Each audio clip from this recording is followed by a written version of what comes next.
A mí, la verdad es que deberíamos de empezar a decir que los deportes minoritarios, en este caso el balonmano femenino, que es de lo que estamos hablando, ocupan un papel, yo diría, residual, o incluso, me atrevería a ir más allá, es un papel marginal porque no tienen tiempo, todo lo devora absolutamente todo el fútbol. Se trata un poquito más ya el balonmano masculino por encima, pero el balonmano femenino está, desde luego, yo no creo que haya ninguna cadena de radio generalista que apueste por el balonmano femenino. Es más, en un canal temático como es Radio Marca, por ejemplo, el balonmano femenino apenas tiene presencia. Estamos hablando de que simplemente se habla de balonmano femenino si juega la selección española o si hay una noticia absolutamente trascendental en un partido, pero la presencia es prácticamente marginal. Yo, de hecho, diría, tengo serias dudas de que en cualquier radio generalista se den solamente los resultados de la Liga Femenina de Balonmano. Es decir, yo creo que tenemos que hacer propósito de enmienda y que el tratamiento que le dan los medios de comunicación al balonmano femenino es francamente lamentable. ¿Qué se puede hacer para que se incremente el interés del público y la atención por parte de los medios? Bueno, fundamentalmente yo creo que tiene que ser un poco una función de marketing, es decir, tiene que haber un patrocinador bastante fuerte que se implique, en este caso un patrocinador generoso, porque a día de hoy no hay nadie que en los medios quiera dar ese tratamiento, pero por otro lado yo veo una solución tipo lo que ha hecho Endesa con la Liga CB de baloncesto, es decir, poner un dinero, ser un patrocinador único de la competición y a partir de allí, con ese mismo dinero, pues tratar de subvencionar, digamos, entre comillas, a medios de comunicación que se hagan cargo de la cobertura del balonmano femenino y del campeonato, y que además, si pudiera ser, que ese patrocinador fuera también el patrocinador de la selección española de balonmano femenino, porque entre otras cosas ahora hay unos Juegos Olímpicos y probablemente si hacen buen papel,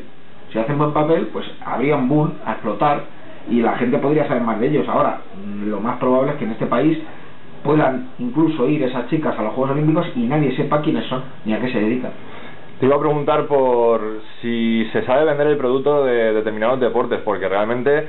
las chicas han sido en los 4 últimos años plata en el Europeo de Macedonia 2008 y bronce en el Mundial de Brasil 2011. Pues fíjate, algo tenemos que estar haciendo muy mal cuando yo, que no soy ejemplo de nada, sino todo lo contrario, soy un absoluto bodoque y no soy un ejemplo de nada, pero algo tendremos que estar haciendo mal cuando yo me dedico al periodismo deportivo y no sabía ni que las chicas habían ganado 2 medallas últimamente, con lo cual imagínate cuál será el desconocimiento. Esto indica que uno, está, como te he dicho antes, es un deporte absolutamente marginado, 2, que tiene un tratamiento residual, y 3, que, como bien dices, no se está sabiendo vender el producto. Algo falla, el patrocinador, el modo de hacer atractivo el producto, y sobre todo yo creo que un poco también la parte más difícil de conseguir es la difusión. El fútbol sala ha conseguido difusión porque como un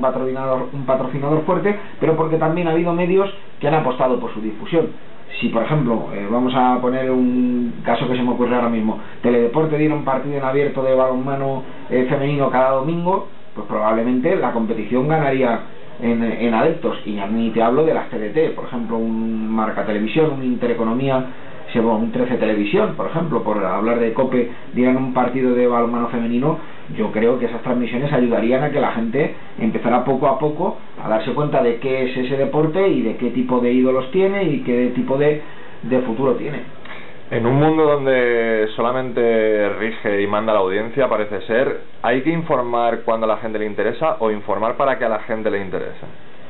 Yo creo que ya llegados a este punto donde el fútbol se lo ha comido absolutamente todo, y en vez de ya solamente más que el fútbol, podríamos decir que el Madrid y el Barcelona en tratamiento informativo se lo han comido todo,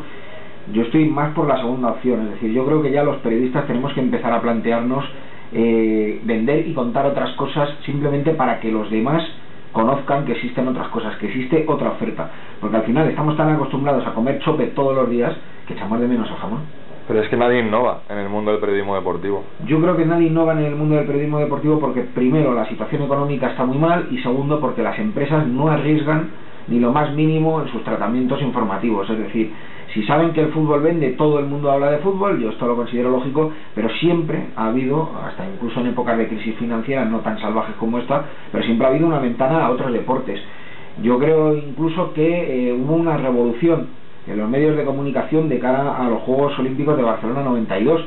en aquella época el fútbol también se lo comía todo, pero de cara a la gran cita olímpica se hizo una labor de promoción muy fuerte en cuanto a otros deportes. Se habló de la selección española de balonmano, de la selección española de voleibol con Rafa Pascual, se habló de tenis, se habló de natación, se habló de waterpolo. Yo creo que los Juegos Olímpicos nos vinieron muy bien no solo para desarrollar la infraestructura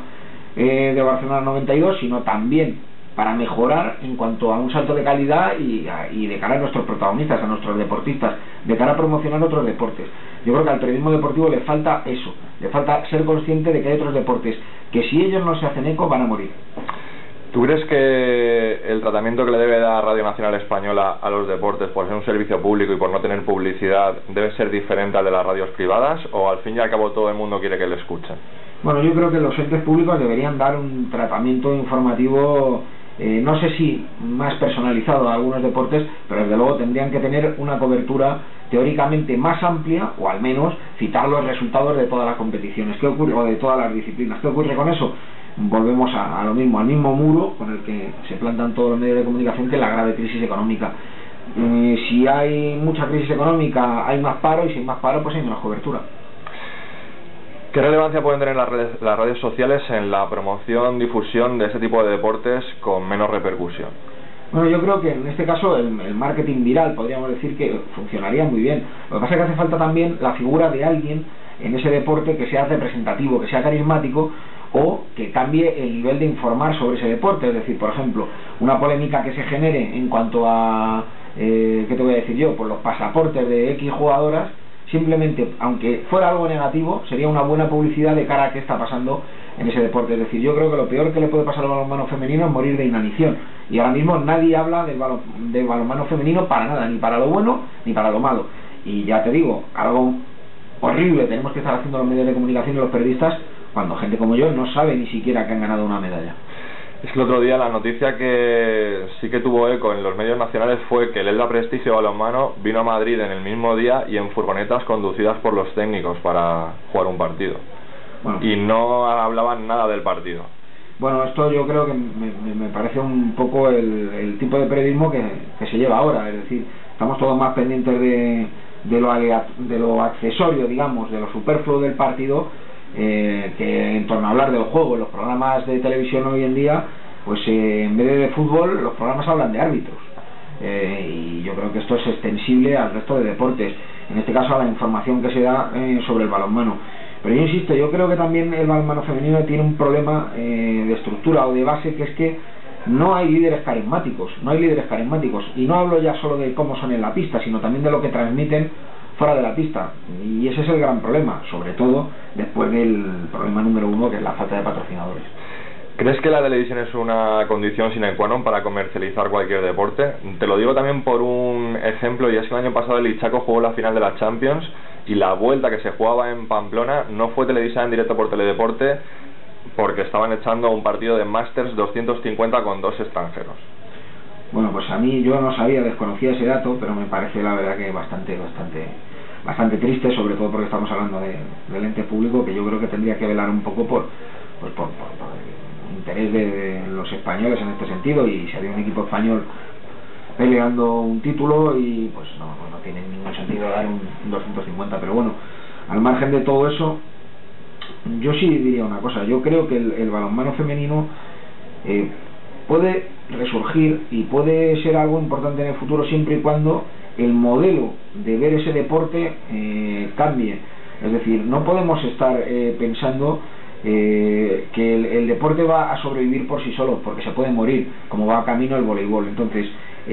¿cómo se puede publicitar algo sin que sea la televisión? Yo lo tengo claro, a través de las redes sociales, que van a ser el futuro, pero también hay una labor muy importante que puede hacer la radio, que la radio siempre acompaña mucho, y lo digo porque el baloncesto, y me voy a remontar mucho en plan abuelo cebolleta, el baloncesto en la época de Fernando Martín, de Epi, de Chicho Sibilio, era un fenómeno, diríamos que condenado a los partidos que ofrecía la 2, el UHF en aquellos tiempos, y sin embargo la radio, a través de Brotons, por ejemplo, de José Joaquín Brotons, aquí en la COPE, empezó a crear un tiempo de juego baloncesto nuevo, y la gente empezó a aficionarse a diversos términos que no se habían aficionado: el super rebote, la super canasta, el triple, los mates. Es decir, la radio contribuyó a hacer más grande el baloncesto, y de hecho se creó un carrusel o un tiempo de juego baloncesto que fue lo que aficionó más todavía a la gente.